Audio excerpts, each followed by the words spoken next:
It's becoming increasingly rare to find a game that shows as much promise as Eternal Strands.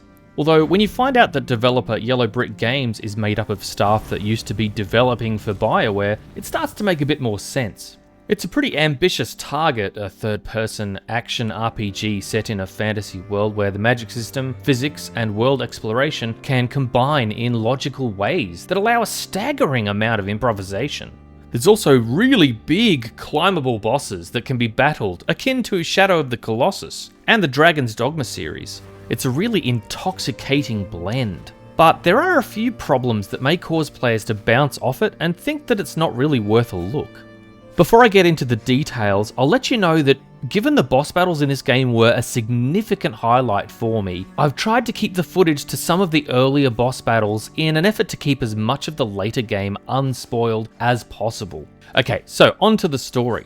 We play as Bryn, a recent addition to this group of adventuring spellcasters called Weavers. About 50 years ago, there was some disaster in the Weaver city called the Enclave. Stuff blew up, people died, things got a little too real. Weavers on the whole were blamed for the casualties, and since then they've been shunned by society like they're trash. A barrier was put around the city to keep the dangers inside, and this little group of outcast wizards have decided to poke around and research what went wrong, when they suddenly get thrust inside and face all of the dangers they've only read about. A quest for knowledge quickly becomes a quest for survival. In the process of getting into the Enclave, the group's scout gets really badly injured, and Bryn needs to step up to be the new point.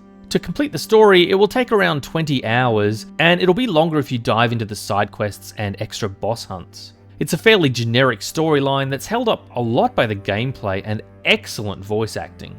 I felt as though the plot overall lacked a sense of urgency, and it probably wasn't helped by a badly paced first couple of hours. Having said that, everything shifted for me when I came across the first Titanic boss fight, and I really started to pick up what they were putting down. Your Weaver band are a capable bunch, and the story does a good job of fleshing out each of their personalities to have them stand as individuals. Aurea, the leader and previous point, is steadfast and reliable. Sola, the weaponsmith, constantly helpful and bending to the other's needs just like the metal she forges.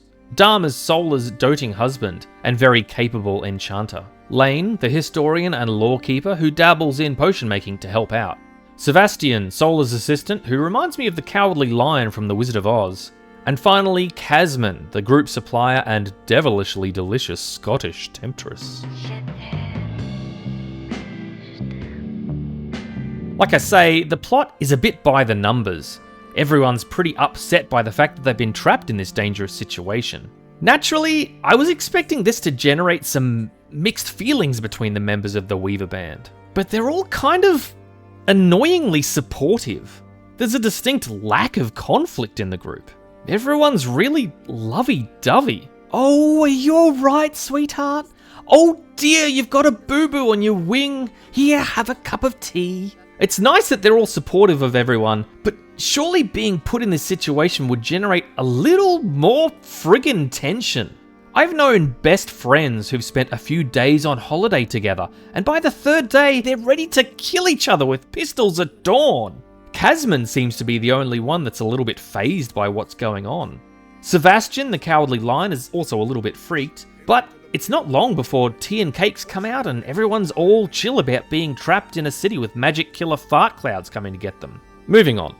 The game has been described as an open world adventure, but I would say it's more accurate to say it's a semi-open world. The Enclave is made up of separate zones, admittedly pretty large zones that are separated by loading screens. But that's not really a deal breaker for me. I mean, hell, my favourite RPG game is The Witcher 3, and it pulls the same trick with excellent results. The story quests amount to investigations that involve a lot of collecting paper and musing about historical events. The side quests focus on the Weaver Band characters and helping set up and maintain the camp, and then finally the hunt missions are where we get to tangle with the giant machines and beasts of this magic city. The world is fully interactive. You can cut trees down for wood, you can break stones for minerals, and climb anything you can see, including tall boss beasts. I really enjoyed how your magic can be exacted in this world. Apart from the previously mentioned boss battles, the whole magic and physics system is the star of this particular show. Your cape or mantle can be upgraded to wield gravity magic, ice magic, and fire magic. And the more bosses you fell, the more your powers grow.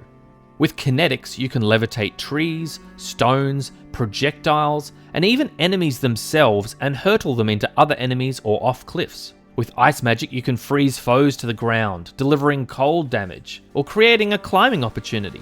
And with fire magic, you can melt ice and set fire to the whole forest. Now that's really cool, but you can also use these powers to navigate your environment too. You come to a gorge that you can't jump over, make an improvised ice bridge. Huge icicle blocking the way through, melt that sucker with Dragon's Breath. Need a boost to help climb a particularly tall building? Create a gravity void, jump on top, and explode it to get some serious airtime. But it gets even better when you combine these powers. Use the leftover frost from your ice powers to create makeshift projectiles for your kinetic ability. Or how about trapping enemies in a gravity void and then filling it with butt-tons of fire? Oh my god. They are all in... Oh my god. Oh my god. Oh! These improvisations with the magic and physics systems, more often than not, were rewarded by the game. It was telling me, yes, you can do that. And that was such a nice feeling. It's not all about the magic. You can also do a fair bit of traditional combat too. You can fight with bow, two-hander, or sword and board if you choose. And certainly in the early game, I felt like my limited powers necessitated more melee and less magic. Once I'd gained enough spells, I found that melee combat kind of less engaging and creative, so I used it infrequently. I also wasn't too in love with the movement during combat. There's a fair bit of forward motion during strikes with the sword and shield, and I'd regularly float through the enemies after 2 of the 3 light hit combos. So that third strike would be hitting nothing but air. It required a little bit of control with the camera to make sure I was constantly turning, getting consistent hits. I get the impression that the melee action is enough to be considered adequate, but no more than that. The focus is definitely on the magic system. The combat overall, both melee and magic, can get a little repetitive the more time you spend with the game. It's definitely enjoyable, and I was having a lot of fun for the first 15 odd hours. But when returning to the previous areas for side quests and boss hunts, you'll be stuck trekking through waves of smaller enemies who are no longer a challenge, they just become an annoying hurdle that must be overcome to get where you're going. It doesn't help that the enemy variety is a little lacking, and you'll be fighting the same enemies at hour 20 that you were fighting at hour 2. It helps that there are weather events as well as a day-night cycle, and these can change the types of enemies in areas as well as cause variations on those enemies, which was a really nice thing to have. But ultimately, I didn't feel that there was much of a difference in how I ended up dealing with most of these. When I was revisiting areas to get quests done, it was really nice when mobs were nearby cliffs, I could just pick them up and carelessly toss them into the chasm. But it does feel like a bit of a waste. The boss battles and boss hunts are thrilling, and I haven't really got sick of them quite yet. The ground shakes, and you can hear the slow plodding footsteps of their approach. A peek of something humongous through the trees, and the reveal and sudden roar as they lay eyes on your tiny form. They hit hard, and the mechanics are slightly different with each one. The interactivity in the fights was so addictive and immersive that the whole thing just won me over. Throwing ice into their face to blind them or to distract them, freezing their legs to root them in place, gravity jumping up to their chests to hit weak points, holding on for dear life as they spread their wings to take to the sky. I don't think I've had more satisfying boss encounters than this for a while. Frankly, between the boss encounters and the magic system, if you're not won over, then this game is not for you. When you slay these titans, they'll spit out high-level resources that will allow for some truly great crafting. With those resources, you're able to do 2 things: craft new weapons and armor, and also outfit your allies in the camp. Crafting gear is really nice. Probably my favourite crafting system I've interacted with. It's a shame that there's no transmog system though. The way it works is you find recipes on your adventures that Solar can interpret to forge you new gear. There's several categories of components, and you'll be able to dive into each category and choose a specific resource. Each resource has a quality and will also provide certain stat bonuses. Poorer quality resources will give lower stat bonuses, but there's a nice touch allowing you to swap out resources even after the item is crafted if you get better stuff. So there's no need to wait to craft things if you simply reforge and swap bits out later on. The extra resources that you're not going to use can be traded in with Casman. and then can be fed to upgrade workstations around the base to give bonuses like better forge capabilities, more potions from Lane, as well as more inventory space care of Casman. To navigate the world, you have the map, and it's more style than substance. It will give you an idea of direction, but not route. I went back and forth as to whether I liked this because it was nice that it wasn't holding my hand, but sometimes I just wanted to beeline it to the quest. In the end, I viewed it as a positive because it felt more immersive, but I can understand that it could frustrate some other players. Before we talk about graphics and sound, I did want to talk briefly about replayability. I think, as it stands currently, there isn't much reason to replay the game once you've completed it, unless you want to spend more time with the magic system. The dialogue choices don't really change how the plot goes, it's more of a roleplay thing, and there's no endless mode of exploration or any multiplayer function, so the whole game feels more like a one and done kind of deal. Okay, so a discussion of the visuals of Eternal Strands has to begin with the cutscenes. The initial stages of the game see us treated to some really nice animated introduction of the characters and the world. These were great, and I was bummed that we were only treated to a couple of these before we realised the rest of the game is pretty much 2D profile cutouts having a written chat. You have no idea what I had to do to puzzle out this passage. I definitely want to hear that story later. It's fair to say this choice is mainly for budget reasons, and it would have suffered a lot more if the voice acting wasn't as good as it is, but we'll get to that in sound. For the world itself, apart from the strong use of colour, it kind of struck me as fairly run-of-the-mill, sort of Fortnite meets fantasy vibe. But there's actually a lot going on visually that is pretty impressive. You'll see full reflections in bodies of water, and the skyboxes are genuinely breathtaking. The weather effects are displayed nicely, and it breaks up an already beautiful world with chilling blues and scorching reds. The performance has been pretty solid for me personally. I've played on my Windows PC with a 4080 RTX with nary a dropped frame. And I've also played on my laptop running Linux Mint with a 3060 card. I had very infrequent dropped frames on the laptop, but nothing that would make me throw in the towel. The sound profile is really good.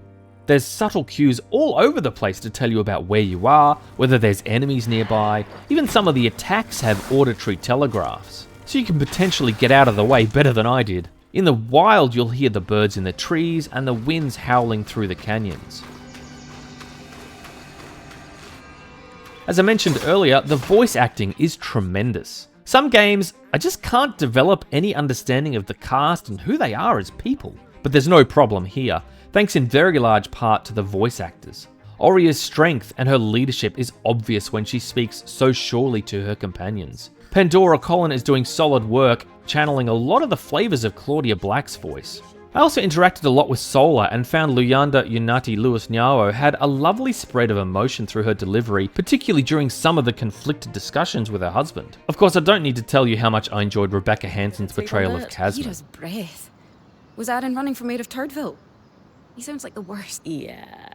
The winner for me is May Mack, who voices the main character Bryn. She's sassy, she's caring, she's brave and at times fearful and hesitant, and the voice acting really helped me identify with what Bryn must have been feeling being thrown into the leading role in this group, a mixture of excitement and terror. As I mentioned in the graphics section, the cutscenes with character profile discussions really only worked for me because of how good this cast is at delivering a line. The other thing that should be mentioned is the dialogue. For the most part, felt really natural, so props to the writers. Props also go to the music department. The soundtrack to Eternal Strands is done by the same chap who managed to cut invisible onions in my house when I was playing Journey. Mr. Austin, I'm not crying, you're crying, Wintory. It's a good mix of adventurous strings, wartime drums, and exuberant brass.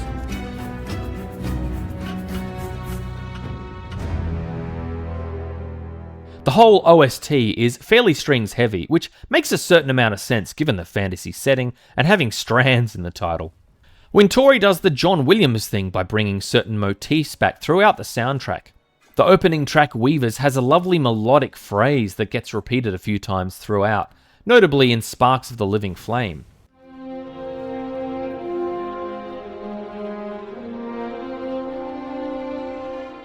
I love when soundtracks have really memorable phrases like that. For me, an OST can't be good if you leave the game without an earworm. a certain melodic riff that stays with you and ties to your experience. Every great soundtrack has one. Thankfully, so did Eternal Strands for me.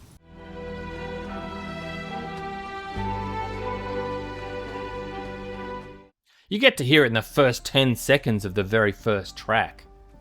It's hard to mistake the DNA of Journey in moments like Gaining a Foothold. I enjoyed a lot of the music through this game, it's really good, but I still think Journey is my favourite of Wintouri's work. So to sum up, Eternal Strands was a very enjoyable experience, with more ups than downs. The physics and magic system were brilliantly displayed and accentuated by exciting Titanic boss fights. The voice acting and the written dialogue was top notch, but I was a little disconnected by the lack of assholes in the team. Their level of utter support for each other was immersion breaking for me. Maybe that says more about me being a horrible person? Who knows? The lack of enemy types and the occasional disconnected melee combat, as well as later game repetition, could put a dampener on playtime. The developers have been listening to feedback about the floaty combat mechanics and have already implemented some changes to improve that as much as they can.